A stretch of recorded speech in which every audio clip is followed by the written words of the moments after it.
Okay, well, the main reason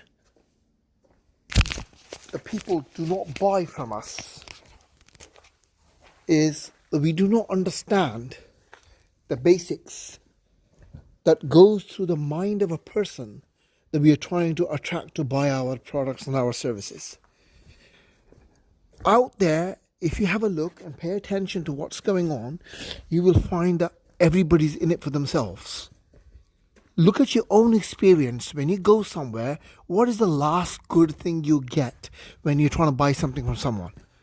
The last thing that you feel on their mind is making sure you get what you want, making sure you get a good service, making sure you feel secure, that in the sense that you know you're getting a good deal, and if things go wrong, you'll be taken care of.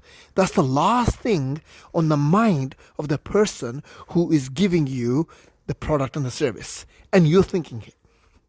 You, the customer, are thinking that. And second thing you're thinking, they don't really care. Third thing you're thinking, firstly, I ain't gonna get no good service or product, but even if I do, then if things go wrong, I'll be lucky to get it put right. Right? Now that is 99% of the things going on out there are like that. They're like that. Look at your own experience. When you go out and get your car serviced, how do you feel? When you buy a car, how do you feel? Do you feel safe? Do you feel that if something goes wrong with this car tomorrow, this guy's going to give you your money back? Or at least put the fault right without arguing with you? Look at anything, and you will find that when it comes down to putting right what went wrong in the product and the service that you've had, you know straight away, I'm not going to get that. They're not going to put it. People look for ways how to not to give you what is rightfully yours back. Even look at insurance companies. What's the first thing you think of when you see an insurance company? You took out the insurance policy to be able to get security and comfort if things go wrong, right? Okay. Now, who is out there that feels that way? That when things go wrong, what's the first thing there on their mind? There's element of fear, element of doubt, anxiety. Even on genuine cases, are they going to pay me? They hide behind this closet called fraud, right? But the reality is, did you know they actually hire people and to look for ways how not to pay you? They got conditions on their small print that have been designed carefully to find ways around not paying you. This is a common thing out there, people do, that they don't want to pay you. But when you've spent your £500 to take out this cover, you weren't thinking that. You did it in good faith, that if things go wrong, if my house catches fire, I get burgled, my car gets smashed up, I'm covered and they're going to make my policy good.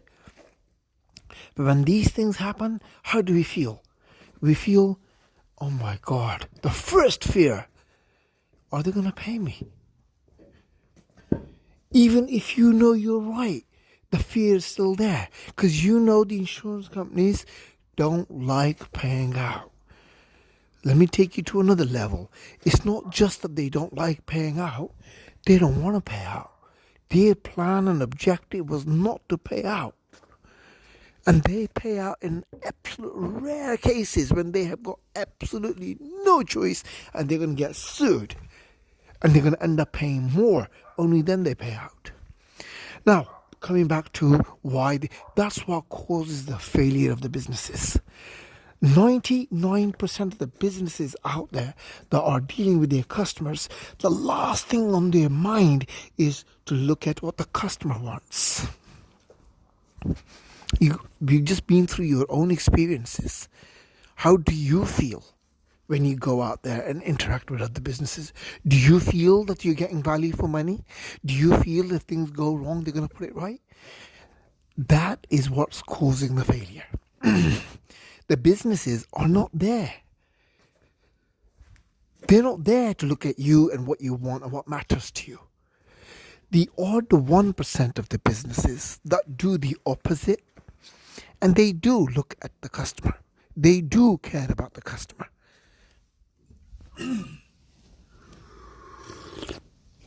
They do not just well, they do extremely well, because they look at the long-term relationship, they look at the long-term value in that customer.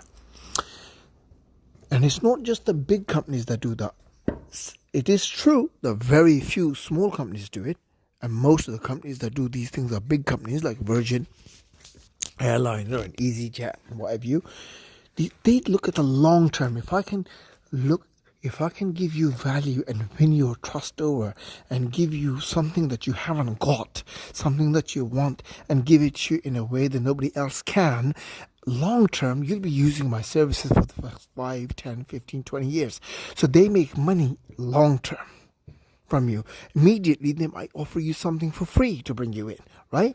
But their eye is on long term, and they also know that getting a customer into a business is the lifeblood of the business, and without you they can't survive.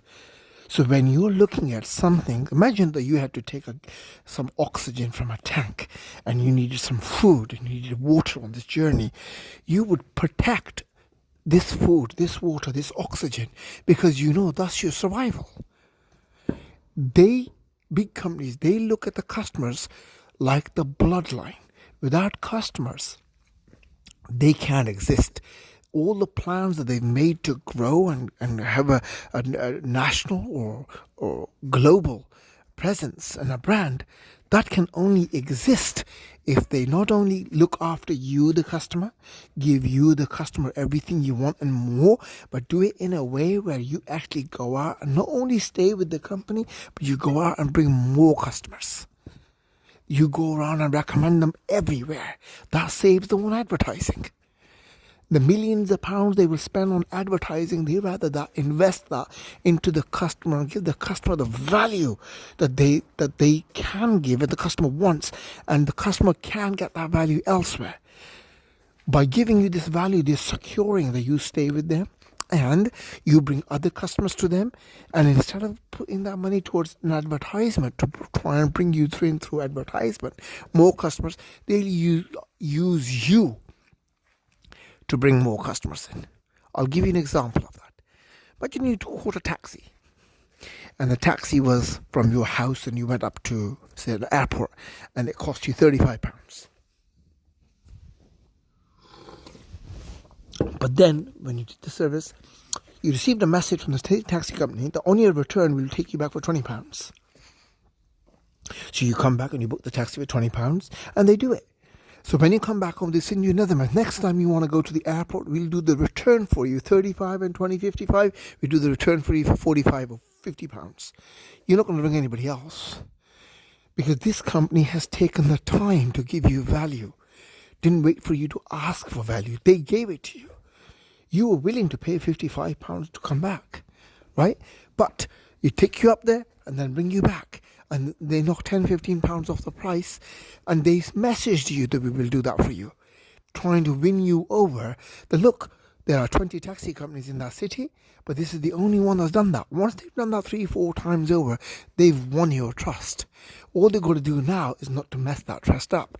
And they spend a lot of time and money into putting a service together, knowing that if we are going to look after our customers, we want to make sure that we have a product and a service that's going to be able to deliver beyond the expectations of the customer, not today and tomorrow only, but for a long time to come, because they're looking at the future. They're looking at you being their customer for a year, 2 years, 3 years, 5 years.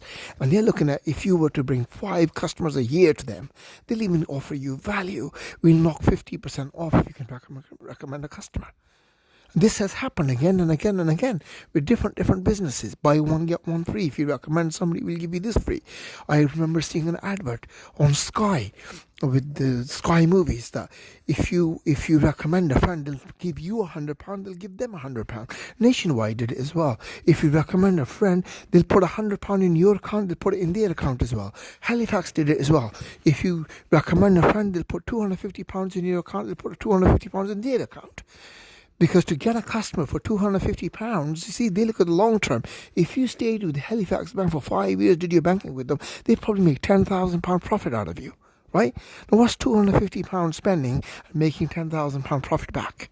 You might take a loan from them, you might take a mortgage from them, you might take a car loan from them, you might have an overdraft facility with them, you might have a business loan with them, you might open up a business tomorrow and do all the banking with them. They look at the statistics, the long term.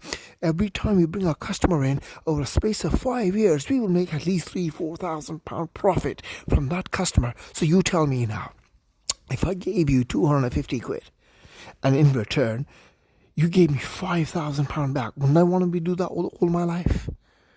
Every time I give you 250, you give me £5,000. That's what these people think. They think long term. So when somebody gives you £500 gift or a £250 gift or a £1,000 gift, they're looking at how much is this customer worth to me long term. So if I know I'm going to make £10,000 profit from you over the next 10 years, and if I paid £1,000 for you to bring you into my business to introduce my products and services to you, is worth it, isn't it? And that's what the 1% of the companies do. They look at the long term. And the 99% of the businesses, they don't even think about that. They just think about the moment. And that's why they don't survive.